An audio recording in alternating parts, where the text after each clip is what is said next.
And now, please welcome Beth St. Clair in If You Really Knew Me.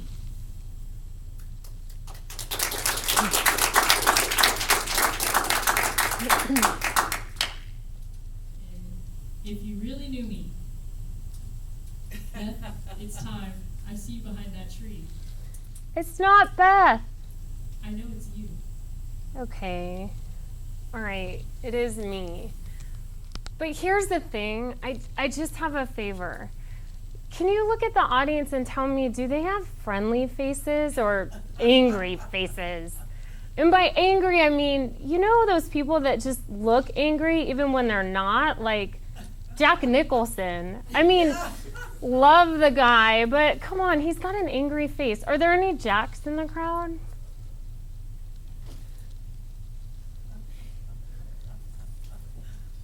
No, they look friendly. No Jacks. Okay, that's good. Okay, just one more thing. Could you look deep into their eyes and tell me, do they have kind eyes?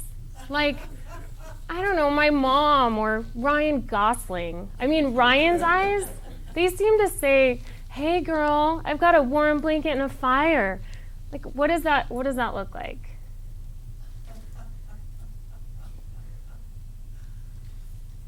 Yes, kind eyes everywhere. Okay, I'm coming out.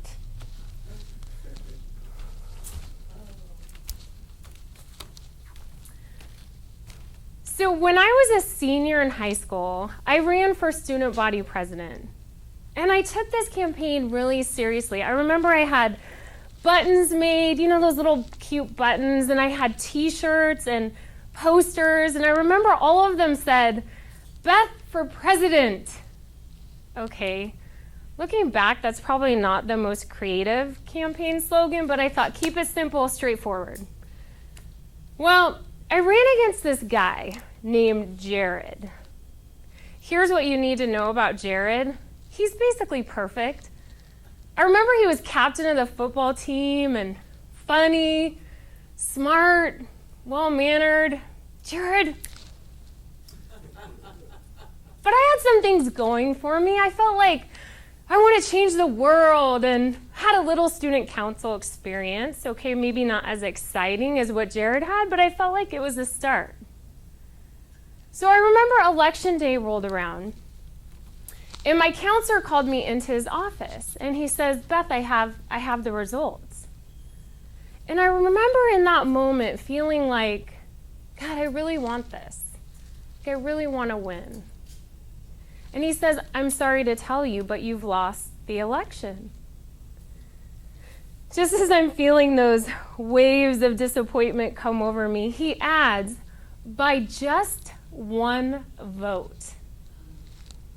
I'm sorry, come again? One vote? I mean, I'm not an expert in these situations, but shouldn't there be like a recount or something? I couldn't help but think, God, I probably should have spent just a few more minutes on my campaign slogan. For a lot of my life, I've held this belief that if I could somehow be good enough, like smart enough or analytical enough or funny enough, laid back enough, emotionally deep enough, like somehow I would get it right. And this concept has been elusive, and there have been times in my life, gosh, it's like I'm almost there, I can feel it, it's within grasp, and then I miss it by just one vote. So this show is about my journey with that belief. It's kind of like I'm stepping inside of it and taking it for a ride, you know, seeing how she runs. And it's caused me to reflect on experiences in my life and these stories that I've told myself about what they mean, like my separation anxiety disorder, or my view or insecurity of relating to beauty, my journey into parenthood and why I think I can be a good mom, and my belief on what makes for a really happy or successful life. So I want to share with you what I learned, and actually what a lot of people close to me don't even know. So if you really knew me, you would know.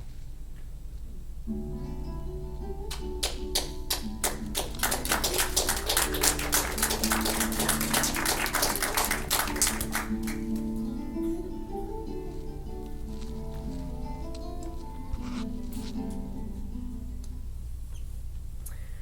have a condition. It's called separation anxiety disorder. I've had it for a long time. But I don't want you to confuse my SAD with seasonal affective disorder. Those Icelanders who have just a couple hours of daylight in the winter, like, I know, it's tough, I get it. But I also feel like, gosh, can't they buy a sun lamp? Voila, it would be all better. Or maybe they could move. I can't do any of that. I want you to think back on the time when your parents dropped you off at preschool or kindergarten. And maybe you remember feeling a little bit of anxiety, like the first time you were away from them and you wanted to still be by their side. And maybe it lasted that day and maybe that week, but at some point it went away and you started to settle into your new environment. I want you to know that what you had is actually pretty common. It's called separation anxiety, different from my disorder. You should feel really good knowing that your anxiety is like very orderly. Strangely enough, when I was young, my parents dropped me off at that age and I was like, see you later, it's been fun. Got into my new life. It wasn't until later in life, when I was 9 years old, when SAD hit me. And it hit me hard.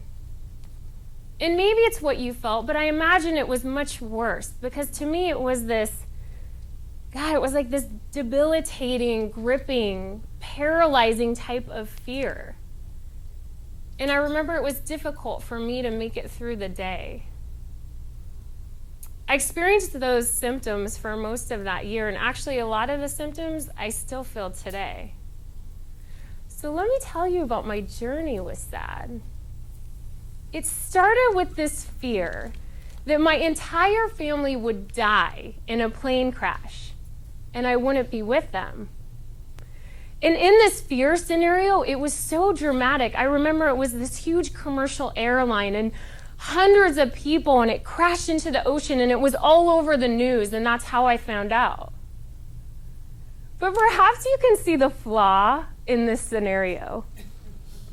Why was my entire family, 2 parents, 3 siblings, going on what I imagined was this like amazing 10-day Hawaiian vacation without me? Like I just pictured the day they're leaving, I'm helping them with their luggage, and they pull out of the driveway, waving goodbye to them from the stoop. I go inside to do what? Like clean the house? Take care of the pets? Cinderella like pet sitter in this scenario. But if that did happen, I kind of convinced myself I'd be left to the property of the state. Like essentially I'd be put into like a foster care system, right? And left to pick up the pieces with my new foster parents, Larry and Sue, I'll call them. And I imagine Larry would be this like really nice guy, but if I did something, I don't know, benign, like borrow his wrench and put it back in the wrong place, he would totally freak out. And Sue would be, she would have this heart of gold, be so sweet, but she would kind of be stuck in the 1950s. And she would teach me these unhelpful skills like how to set my hair in rollers and how to make a mean meatloaf, even though I'm vegetarian and have been for quite some time. But I completely digress. This fear of mine caused me to want to be with my family at all times. And my ideal scenario was we were all at home, eating popcorn, snuggling, watching a movie like Karate Kid. And I kind of felt like, if they had to give up their social lives and formal education to make that happen, it's the least they could do. I mean, I was troubled.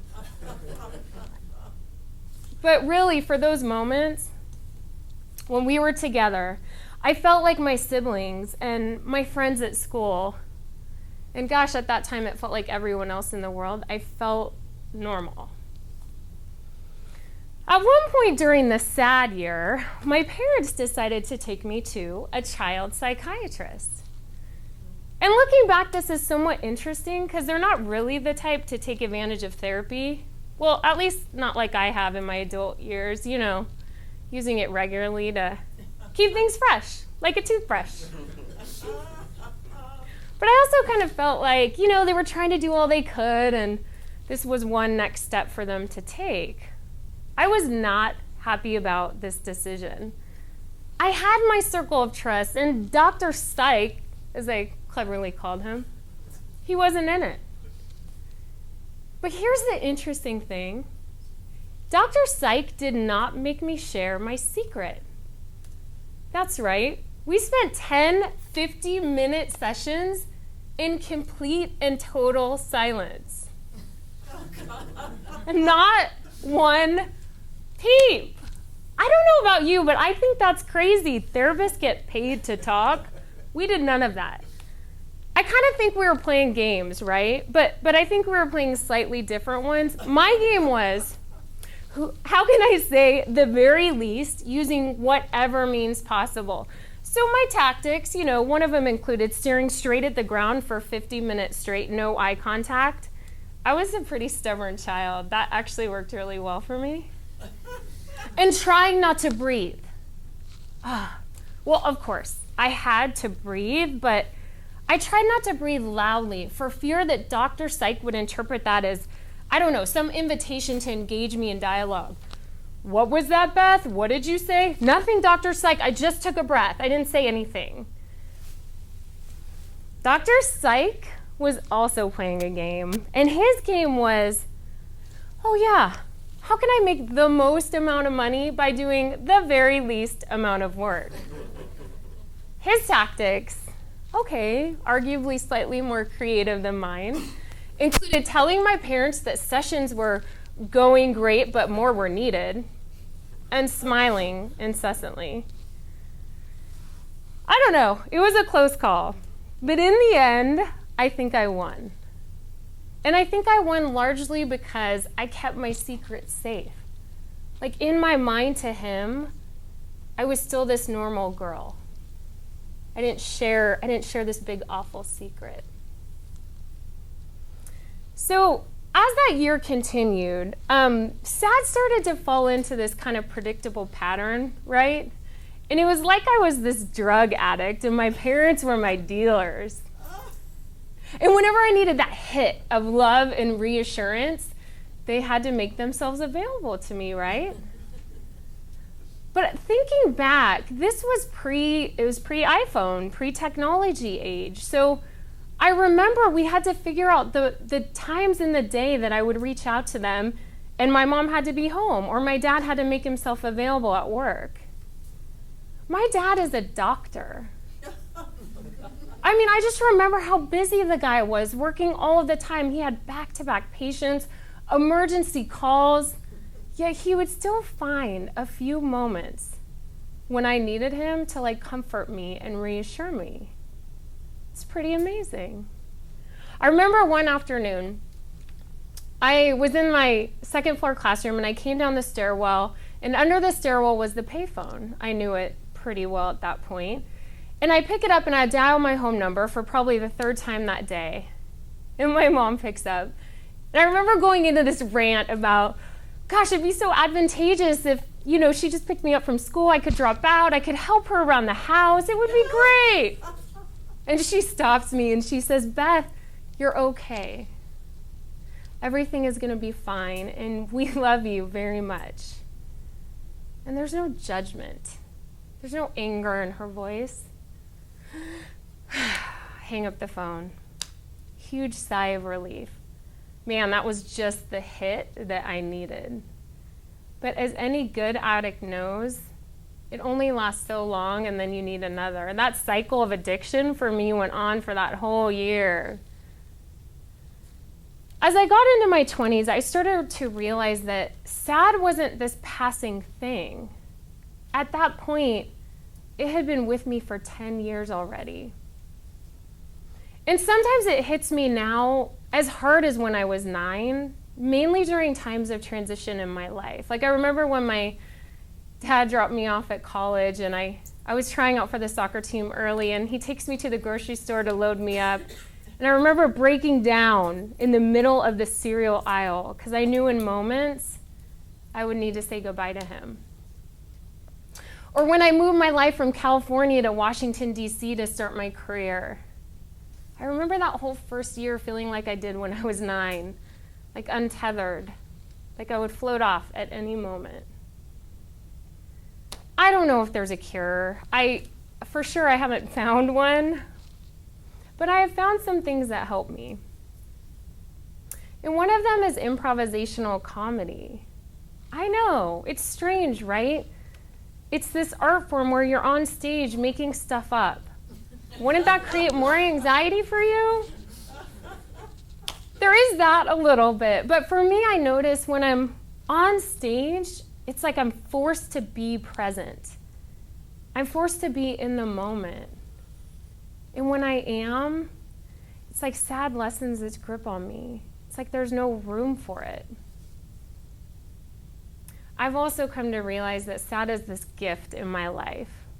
Because usually when I feel those feelings, those familiar anxiety feelings, I know I'm on the brink of something. Like something that's going to bring new possibilities and growth and learning in my life. Like something fun and adventurous. I don't know. I guess for me, that's the not so sad truth.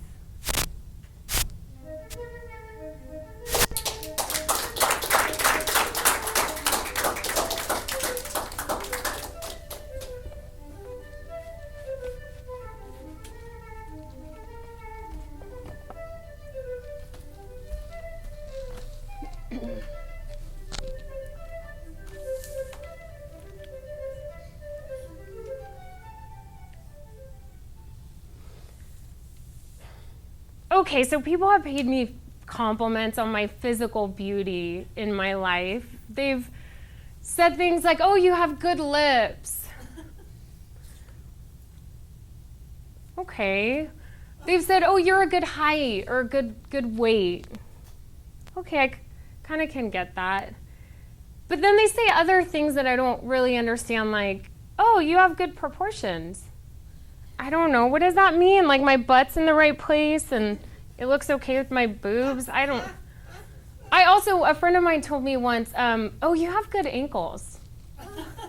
I mean, I'll check them out, but they look like normal ankles to me. And a friend of mine said, I should walk in my beauty, right? That I shouldn't worry so much about feeling awkward in response to that, because I gotta tell you, typically my response is, well, it's sweating. Like I start to feel anxious or awkward, and then I start sweating, and then I think about those poor people, those poor souls that get sweat rings. No one likes the sweat rings. And then of course I get those because then I start sweating more. Or I'll change the subject to something I know absolutely nothing about. Like out of nowhere, I find myself talking about the Colts and professional sports, even though I don't watch any games at all. So it was interesting when my friend said this, that I should walk in my beauty. Because I don't know about you, but it conjures up these images for me of like supermodels walking fiercely down the runway. I don't know, am I supposed to do that? Because that actually seems kind of hard. Although apparently I have the ankles for it. And a lot of my life I don't know, it's like growing up at least, I didn't feel physically beautiful.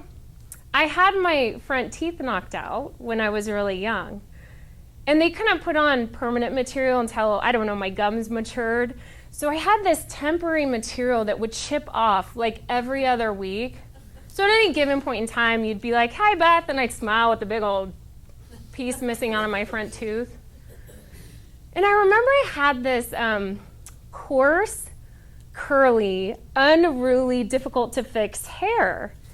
And it was the type of hair where if it was a little bit wet in the morning and I put it up in a ponytail, at the end of the day, this was actually kind of cool. I could take out the ponytail holder and it would stay exactly in the same spot.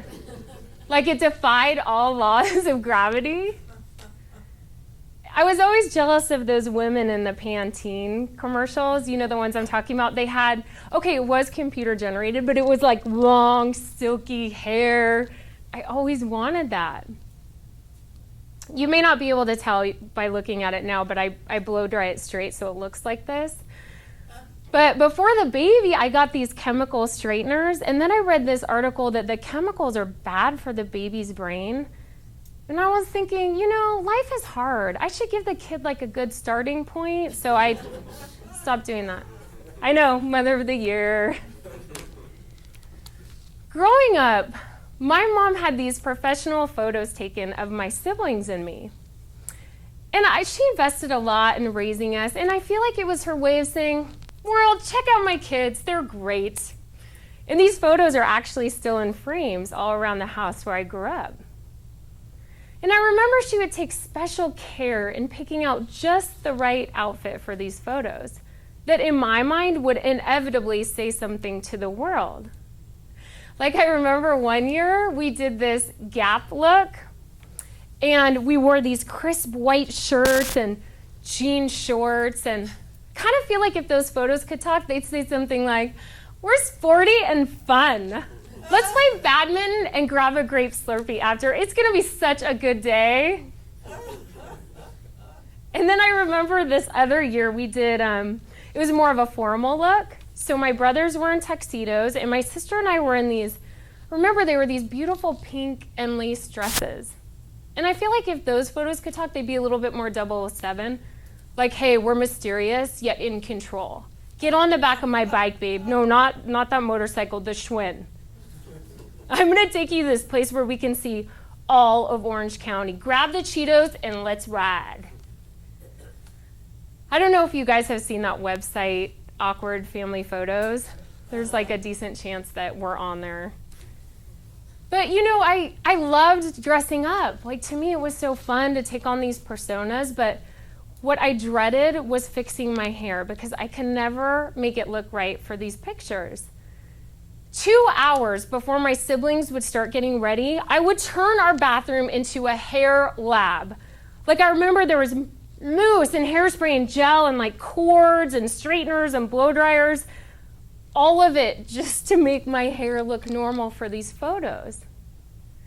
And I remember I would come downstairs and inevitably see that look of disappointment on my mom's face, although God love her, she would try and hide it.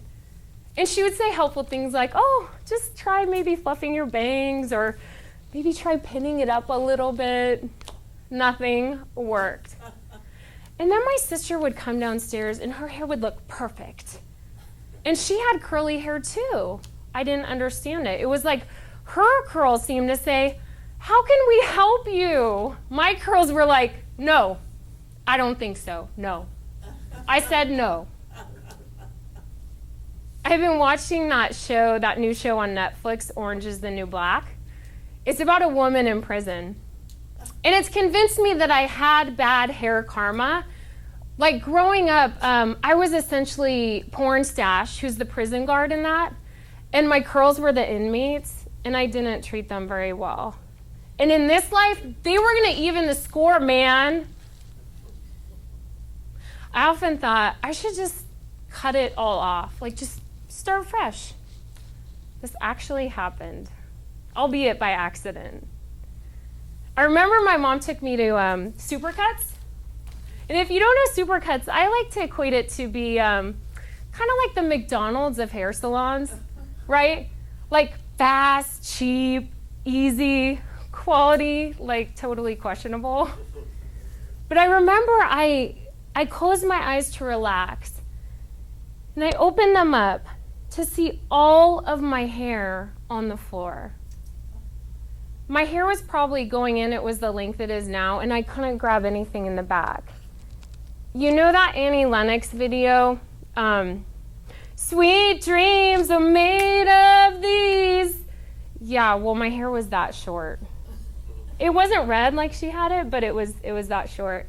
And I remember that night, I had a dream that I was the Pantene girl. And I had that long, silky hair. And then I woke up to relive my short hair and the horror of that again. But you know, some time went by and I started to get used to my new hair. And I remember one day at school, I wore this really beautiful skirt. And I remember it was that day I felt feminine, like I felt beautiful. And I wasn't thinking about my hair. And as I grew up, I started to appreciate some of the physical aspects about myself. So my senior year in high school, I got pulled over for speeding. And I remember I was really upset. Actually, not about that. At the time, my boyfriend and I had just broken up. And what's funny to me is like we fought all year. We were totally wrong for each other, yet my world was falling apart because we broke up. And I remember I pull myself together and the cop comes over to my window. And I remember just then, like, something shifted in me. It was like my eyes got a little wider. And he tells me I'm speeding, and I look up at him and I say, "Officer, I am so sorry. Is there any chance I could get a warning? Just this once?" A couple minutes later, I got a warning. I just used my womanly wiles to get what I want. I felt like I was this superhero who just discovered her superpowers. Like, oh, do you spin webs? No. Fireballs? Do you throw those? No. Do you use your womanly wiles? Yes, I use my womanly wiles to get what I want. So my perspective on beauty since that time has also shifted a little bit. And I remember when I ran my first and only marathon. I did it with Team in Training, which is this group that provides you with support and in turn you raise money for cancer research. So I felt really connected to this bigger mission. And I got really close to the people I trained with. I remember through 6 a.m. runs and pulled muscles. It's like we really came together and supported each other. And I remember the day of my marathon, my family surprised me and they showed up in these matching bright orange shirts that said, "Go Beebs, go." Beebs is my family nickname. And I thought that was so thoughtful of them. So it's towards the end of the marathon, and at this point, I'm starting to feel, really sick.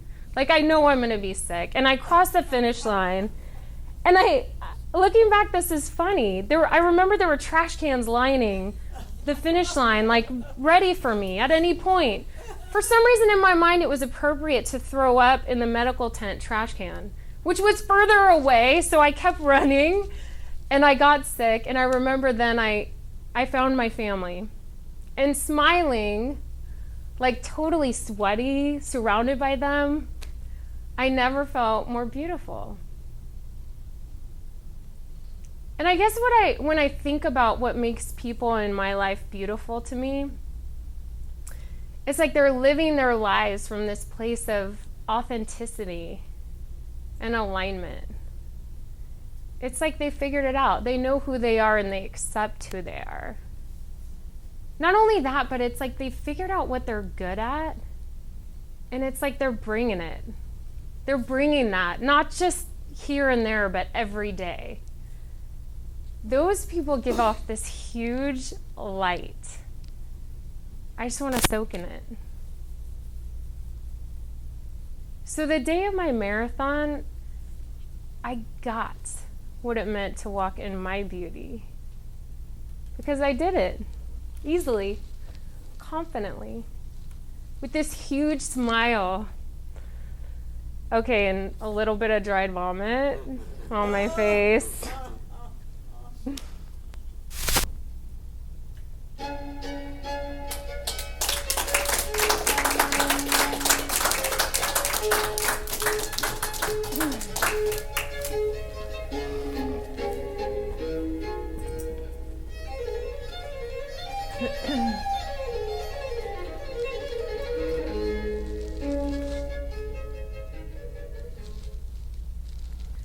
Have you seen those pregnancy test commercials? You know the ones I'm talking about where the couple just found out that they're pregnant and they're jumping up and down. They're so ecstatic and tears of joy running down their faces. Yeah, well, mine was nothing like that. I mean, Keenan and I had talked about having kids, and we were generally ready. We just didn't think we were actually pregnant when we found out we were. I don't know, I guess it was more like taking the approach of, hey, let's pop open the hood and check out the engine, see how things are running, so to speak. I guess we had started trying. By the way, I love that term, started trying. Like, it conjures up these super awkward images in my mind of, like, the couple just giving it their all, like they would a triathlon event. And I imagine, like, their family members are around the bed, and they have little cups of red Gatorade ready for them at any moment. And they're shouting out words of encouragement, like, keep it up, you can do it, try harder, son. But I remember when I found out, you know, I did the test, and sure enough it says I'm pregnant. I remember thinking, oh, I'm probably in that 1% of people who gets inaccurate results. Somehow I had convinced myself of that fact. And I remember I came downstairs to find Keenan in the kitchen taking a picture of a tea infuser. Okay, let me explain that. It's actually this little guy, and you can take his pants off, and when you take his pants off, that's where you put the tea leaves in. And then you put him back together. And then when he sits in the mug of hot water, his arms hang off the end, and he looks like he's this guy chilling in a hot tub. It's actually quite cute. This stick says I'm pregnant. Well, that can't be. A couple of minutes later, he looks up at me with this huge smile on his face. Oh, he thinks we're pregnant. That's awesome. Check out this photo. Okay, so his smile, it reminded me of something. Oh yeah, the guys on those commercials who just found out they're going to be dads.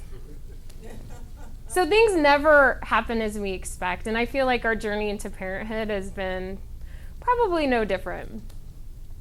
So the first month of pregnancy, I got the most amazing news. Okay, definitely the fact that we were pregnant once we confirmed that, but also my breast size went up a full cup. I went from this content B to this ecstatic C. And what's funny is I never felt like I was missing out on anything in this department, but it's like, I get it. Now I see the light. But here's what the light is to me. Like, I get that bigger breasts are sexier and there's that stereotype, but for me it was less about that. It was more about how I viewed my body. It's like I've had the same body for, I don't know, several years now, and I don't know, it's like I took it for granted. And I think like so much in life, it was just something I saw but didn't appreciate. And I felt like my bigger breasts, like they caused me to stop and take notice. Like I remember once I was getting out of the shower and I saw them in their full glory. And it's like they were saying, hey, we've been here all along, but we're looking pretty good now, huh? So now there's more to appreciate. No, celebrate with like crepe paper and balloons, big booby-shaped balloons. But here's the thing with hormones, the girls have been kind of on this like strict look but don't touch policy. Keenan says Mother Nature has a funny sense of humor. I would agree. I imagine her sitting him down and saying, they do look nice, don't they? Yeah, well, your job is done here. Put your hands where I could see them and step away from the breasts.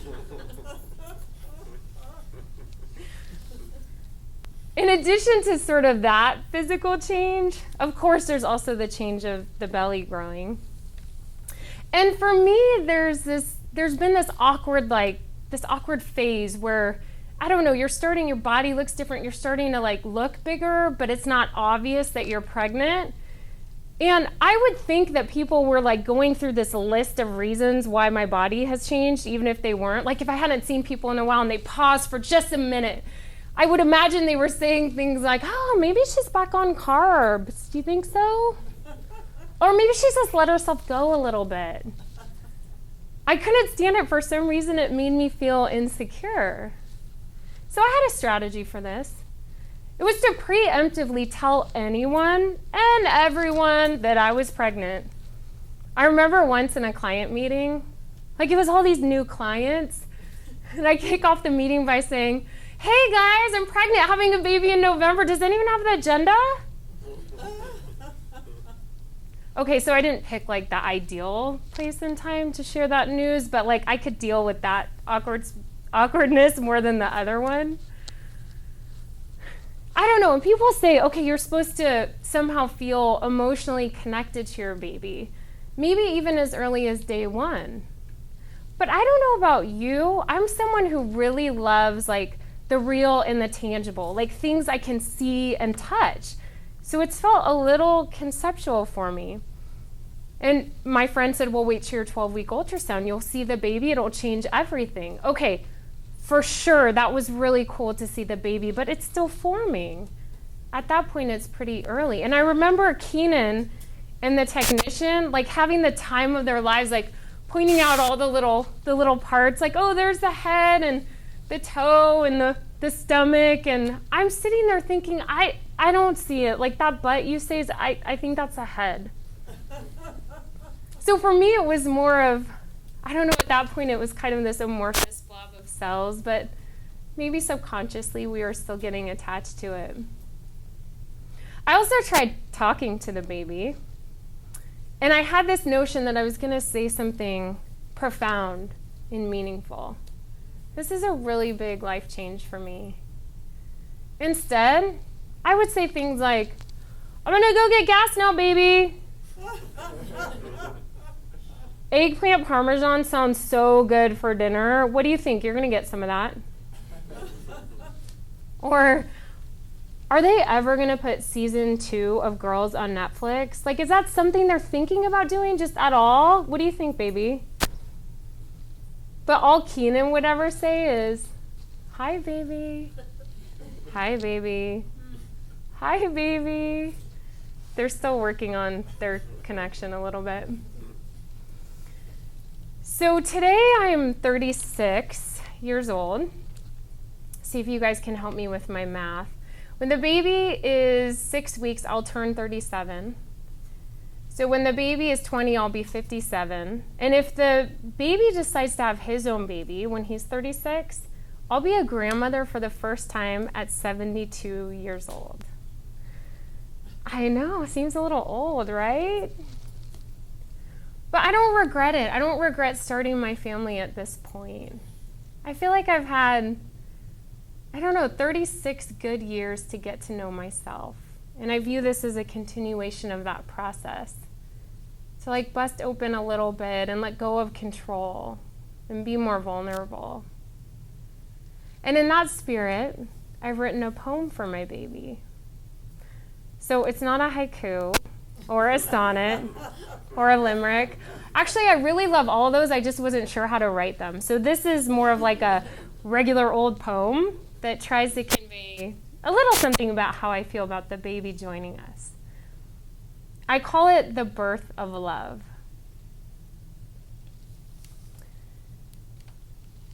What will you look like, baby? Will you have my weird toenail? You know, the one on the little toe? I hope not. Maybe you'll have your daddy's good teeth. The guy barely brushes and he gets glowing reports from the dentist every time. And what will you be like, baby? I hope you have your dad's good patience. I was put on hold the other day for 20 seconds and I hung up. Who has the time, right, baby? What will it be like to be your mom, baby? Will it be like being a tour guide of life? Because I can show you the sights and I can make stuff up for your entertainment and hold up a big red flag for you to follow so you don't get lost along the way. Or maybe it's like having a best friend where you make each other laugh and you have each other's backs. But don't worry, I won't make you wear a best friend charm bracelet if you don't want to. Or maybe being your mom is like falling in love. where your heart is walking around outside of your body, and all you really want is for that person to be happy. If it is like falling in love, then I'm ready. I'm ready to fall for you, baby. Head over heels. Here's the thing. I have one favor to ask of you. Will you forgive me when I fail? Because I will, miserably. But please know I'm trying my best. Yeah, being your mom, I think, is exactly like falling in love. And I cannot wait to meet you, to greet you. I will open my arms and say, hello, love. Welcome home.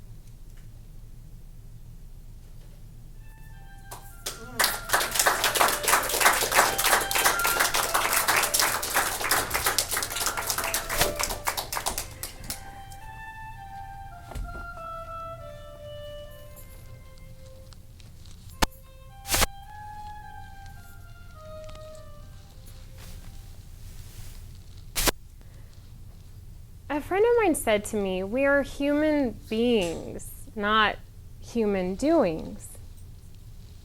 Okay, I'd never heard it put quite that way before. We were talking about, so what makes for a fulfilling life? Is it what we do? I mean, we all want to accomplish things in our life and achieve. We have goals. We want to make sure we check off our list. Or is it who we are? Is it becoming better versions of ourselves, whatever that means to us? It got me thinking about my time in DC, where it seemed like every other day I was meeting new people, and inevitably the first question I would get asked, generally the first question I would ask as well is, so what do you do? Meaning, what do you do for a living? How do you make your money? But isn't that just one piece of who we are? It doesn't define us. I can imagine a scenario where instead of asking, what do you do, we ask, who are you? I'm in like this downtown noisy DC bar and drinking a vodka tonic pre-pregnancy. I'm talking to Ben, an analyst from the State Department, and I say to him, so Ben, who are you? Okay, let's start somewhere more simple. Describe your soul. I mean, Ben would probably find some reason to leave the conversation, but maybe he wouldn't. Maybe he would like spring into action and be really excited that someone tapped into that part of him. My experience with placing too much value on the things that I do in my life, it started way before my time in DC. You see, I've been living my life based on this formula for success and happiness that I didn't even create. And the formula itself is pretty simple. And I don't think I'll soon forget it.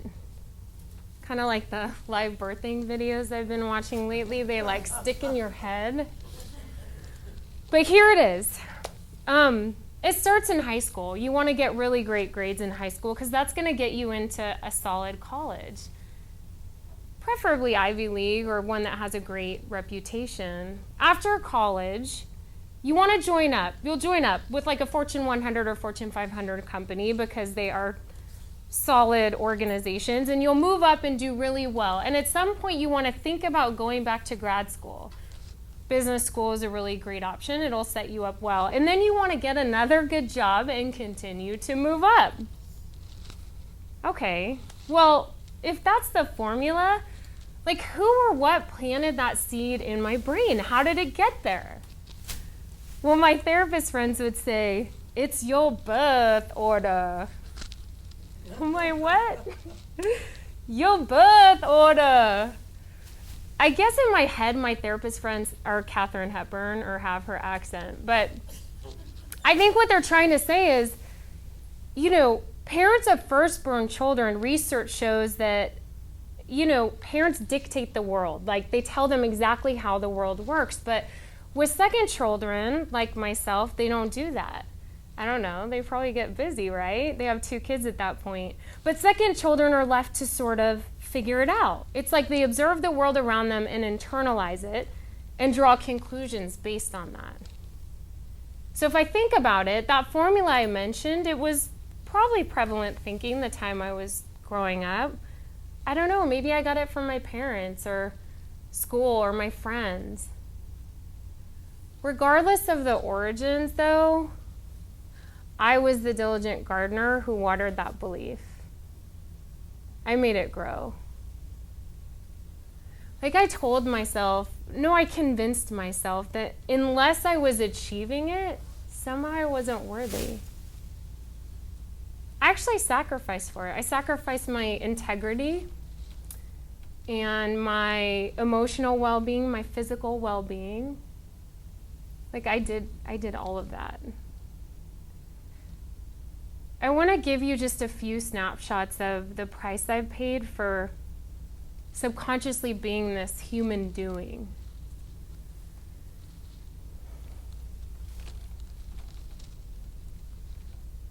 I'm literally a little girl in a candy shop. I'm 8 years old. And the candy shop is actually, it's a liquor store, but I didn't start calling it that until later. But my siblings and I are there because we're cashing in on our reward for good grades. You see, every year on report card day, we would tally up the number of A's we got and figure out what does that mean in terms of number of candies. It was like a little game we played.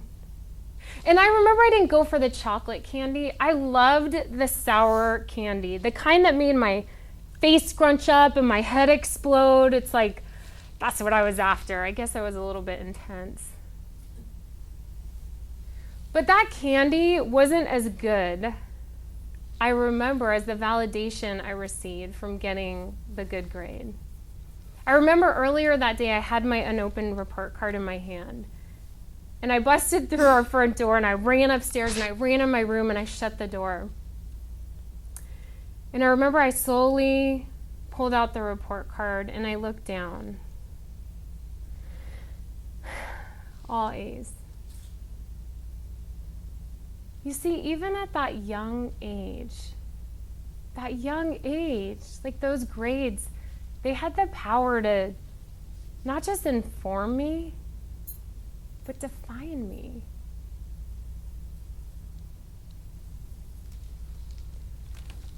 I lost 15 pounds my first semester in business school. I know you probably can't tell by looking at it now, but I'm usually pretty thin. And I started to look just like hungry, malnourished. And when I'm stressed, I tend not to eat. I lose my appetite. And I felt like I was in way over my head. In fact, I remember first semester, I was pretty convinced I was going to fail out. Truth be told, I could save a lot of time and use that for studying when I did not focus on food. I once went 4 days on just what was around, which happened to be like toast and cereal. I know, pathetic, right? When I was 31 and working as a management consultant, I threw my back out 6 times in 1 year. I remember I was going for promotion, and it was this up or out culture, so competition was intense. And I remember one particularly bad episode. I was in my office, and I was on a business call when my back spasmed, and it took me to the ground, and I couldn't move. And I don't know if it was the adrenaline, but I was sweating profusely, and my heart was racing. And I remember looking up at the fluorescent lights and just thinking, there's got to be a better way. Like, there has to be.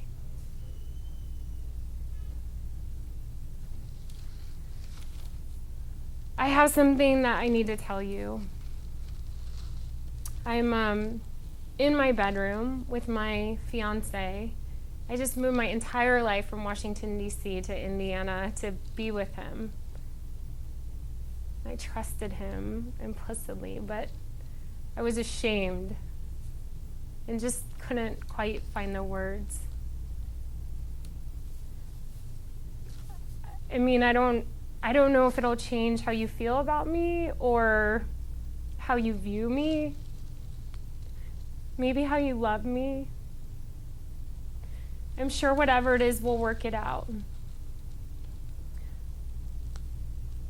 Well, I just have to tell you then that I cheated. I cheated.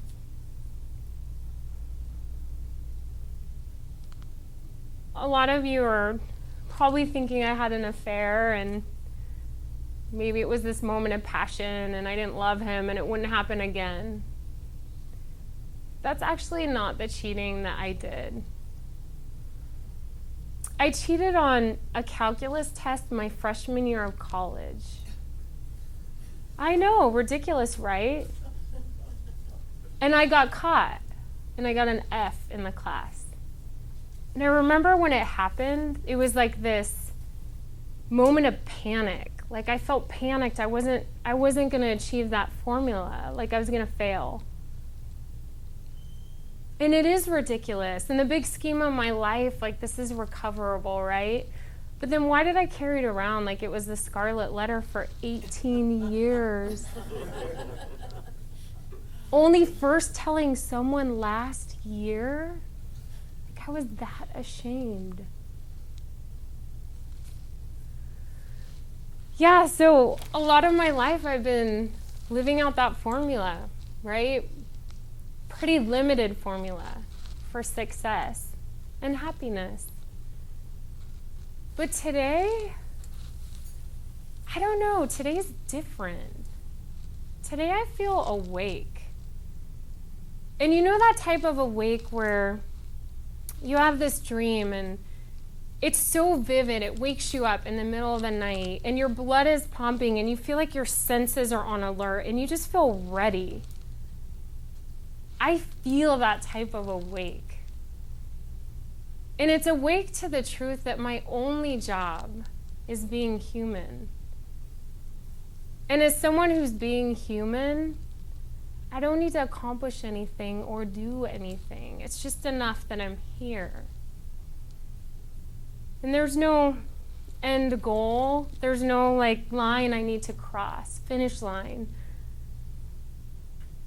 Like it's a journey. And the cool thing about this definition is I can choose it at any time. And I choose it. I choose it now.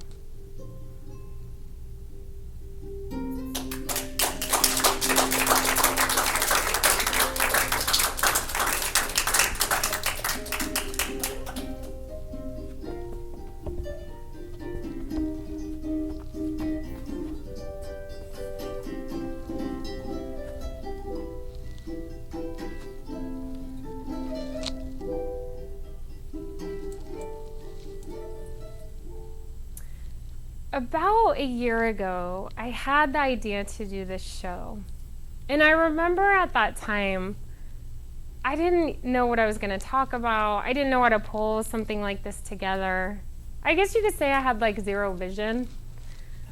But I had this desire. Okay, even that showed up more like a sick feeling in my stomach and this voice that was saying, do you really have something to share? But I took that as a sign that I for sure should do it. Like I needed to do it. And the journey has been, I don't know, it's been clumsy, to be completely honest. It's been like, I don't know, I equate it to being in this dark cave where I'm lost and I need to find my way out, but I don't know how to get there. And my director would be at some exit, but I couldn't locate her, and she would shout out things like, go further, you're almost there. And through asking myself these questions, I would start to get there. I would find my way. Like, what does cheating really have to say about who I am as a person? Okay, I'd take a step, and it's like I'd start to see some of the light come through. Or separation anxiety disorder, does it really make me that different from everyone else? Does it make me not normal? Like I'd take another step and I'd see the light, more light coming through. Who am I to think I can raise a child? But then again, like, who am I to think I can't? Like, finally, one step closer and I'd see the exit. I think we're all scared to put ourselves out there, and I'm no different. This was a little bit of a test for me. To see if vulnerability creates a little more connection, not less. So I don't know, did it? So,